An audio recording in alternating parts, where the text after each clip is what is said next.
Ustaz, apa itu akidah Murji'ah dan bagaimana sikap kita terhadap penuntut ilmu terhadap ustaz-ustaz yang mentahdir sebagian masyayikh sebagai Murji'ah? Murji'ah adalah keyakinan sesat yang menyatakan bahwasanya amal bukan termasuk dari iman. Amal bukan termasuk daripada iman. Dan Murji'ah berkelompok-kelompok atau bertingkat-tingkat. Ada yang gulatul Murji'ah, ada yang paling ringan namanya Murji'atul Fuqaha, dan mereka bertingkat-tingkat. Kemudian ada perkara-perkara yang sangat detail, seperti apakah amal termasuk syartu kamalil iman atau syartu sihatil iman. Ini perkara-perkara yang detail yang sebagian ulama bersalah dalam hal ini. Tatkala ini perkara terlalu detail, di antara yang mengatakan bahwasanya al-amal syartu kamalil iman, amal adalah syarat kesempurnaan iman, bukan syarat sahnya iman, adalah Syekh Albani rahimahullahu taala. Tapi kita lihat bagaimana penghormatan para ulama terhadap Syekh Albani rahimahullahu taala. Ini perkara yang ada syubhat sehingga beliau mengatakan demikian, ya. Dan para ulama menghormati beliau, dianggap sebagai ulama. Kemudian sebagian muridnya berpendapat juga demikian. Tetapi saya melihat para ulama yang menyelisihi murid Syekh Albani ini menghormati Syekh Albani, menghormati murid Syekh Albani tersebut. Sebagai contoh, saya pernah menemani Syekh Sa'ad Asy-Syafri hafizahullahu taala. Beliau bahkan menulis sebuah buku tentang iman yang membantah Syekh Ali Hasan Al-Halabi. Dalam buku tersebut membantah Syekh Ali Hasan Al-Halabi. Ya, bantahan yang ilmiah yang sangat bagus dan saya setuju dengan beliau. Tetapi bagaimana sikap Syekh Sa'ad Asy-Syafri terhadap Syekh Ali Hasan Al-Halabi? Saya dengar sendiri waktu kebetulan daurahnya Syekh Sa'ad Asy-Syafri saya temani. Kebetulan Syekh Ali Hasan Al-Halabi sedang mengadakan daurah di Surabaya. Kemudian ada orang telepon Syekh Sa'ad Asy-Syafri, orang Saudi juga. Jangan kau ke sana, jangan ketemu dengan Syekh Ali Hasan. Waktu itu Syekh Sa'ad mengatakan, saya ingin ke Surabaya, ingin ketemu dengan Syekh Ali Hasan. Sampai ada yang telepon, saya dengar sendiri Syekh Sa'ad Asy-Syafri berkata, Ali Hasan akhuna ala manhajus salaf akhta'a. Dia bersalah tapi dia di atas manhaj apa? Manhajus salaf. Dibela oleh Syekh Sa'ad Asy-Syafri padahal dia yang membantah Syekh Ali Hasan. Kenapa? Karena kesannya benar perkara yang sangat detail yang mungkin seorang salah. Tugas kita membenarkan ini salah. Adapun masalah orangnya masalah belakangan, ya. Kita bantah enggak ada masalah, hak antum untuk membantah kesalahan. Menurut antum salah, bantah enggak ada masalah. Tapi kemudian menjatuhkan, menghinakannya, merendahkannya seperti anak kecil, ini urusan lain. Saya lihat sendiri Syekh Ali Hasan ketemu dengan Syekh Abdul Razak. Saya lihat sendiri Syekh Ali Hasan ketemu dengan Syekh Abdul Muhsin Al-Abbad. Saya baca sendiri Syekh Abdul Muhsin Al-Abbad memuji Syekh Ali Hasan. Kalau guru-guru saya menghormati Syekh Ali Hasan Al-Halabi, apa salahnya saya ikut menghormati beliau meskipun saya tidak setuju dengan beliau? Maksud saya kesalahan biasa, silakan antum bantah, enggak ada masalah. Tapi kalau cara antum bantah seakan-akan antum ulama kelas tinggi sementara ini kayak anak kecil yang antum bantah, harus beradab ya akhi. Kalau ulama-ulama, guru-guru saya banyak yang menyelidiki Syekh Ali Hasan.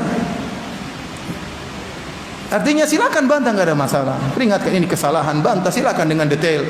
Tapi kalau kemudian sampai Syekh Wasil Al-Abbasi, bukankah dia juga menghormati Syekh Ali Hasan? Dia atau tidak? Nah, maka saya katakan kalau guru-guru saya menghormati beliau, saya juga menghormati, apa salah saya? Kalau antum tidak menghormati silakan antum, ya. Tapi bantahan ilmiah. Kita ingin bantahan itu apa? Ilmiah. Tanpa dia sertai dengan kemudian makian, perendahan, penghinaan.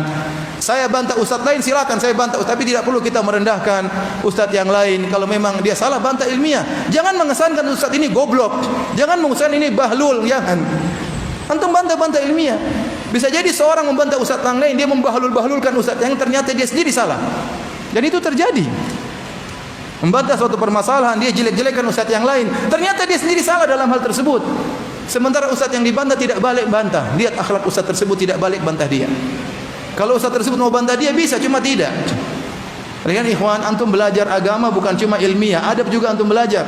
Jangan sampai antum menjadi orang lisannya kotor. Betapa banyak orang yang ingin kita bantah. Saya ingin bantah, tapi saya perhatikan saya ini siapa, konteksnya benar atau tidak, bagaimana dikonsumsi oleh masyarakat umum, semua kita perhitungkan. Kalaupun kita bantah-bantah ilmiah, sebagaimana para ulama saling membantah di antara mereka, biasa aja.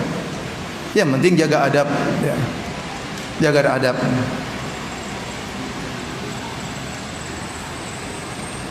Dan orang bisa salah ya. Sebagaimana ulama bisa salah, apalagi kita bisa salah.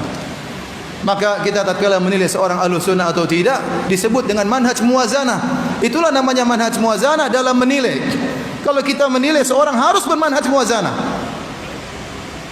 Bagaimana menilai seorang ini ahlul bid'ah atau ahlus sunnah? Nilai kita harus timbang. Itu namanya muwazanah, menimbang. Kalau ternyata dia selalu di atas sunnah, cuma salah sekali-sekali, tetap dia ahlus sunnah. Dan ini pernyataan Syekh Utsaimin, Syekh Albani rahimahullahu taala. Tidak setiap ada orang sekali salah kemudian kita keluarkan dari ahlus sunnah. Kalau begitu kita terapkan semua orang tidak ada yang di atas sunnah, semuanya orang sesat. Termasuk yang suka menyesatkan juga sesat. Kalau kita mau bongkar-bongkaran akan banyak saudara-saudara kita, ustaz-ustaz kita yang punya kesalahan. Kalau muwazanah dalam mentahdir, ya tidak dilihat maslahat dan mudarat. Tetapi kalau muwazanah dalam menimbang itu harus. Kalau tidak ada muwazanah, tidak ada menimbang antara benarnya berapa, salahnya berapa, semua orang akan sesat. Saya punya kesalahan. Kalau antum cari kesalahan saya banyak. Tapi kalau antum menilai saya ahlul bidah atau ahlus sunnah, antum harus menimbang. Kesalahan Ustaz Firanda berapa, kebaikannya berapa, ditimbang. Kalau ternyata manhajnya di atas sunnah, kemudian dia menyelisih sedikit-sedikit, tidak dikeluarkan dari ahlus sunnah.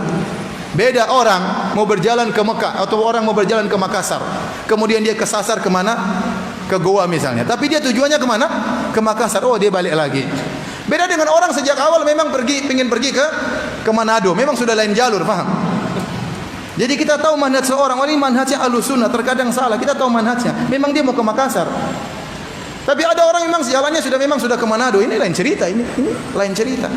Manhajnya bukan manhaj ahlus sunnah sejak awal. Saya rasa antum paham.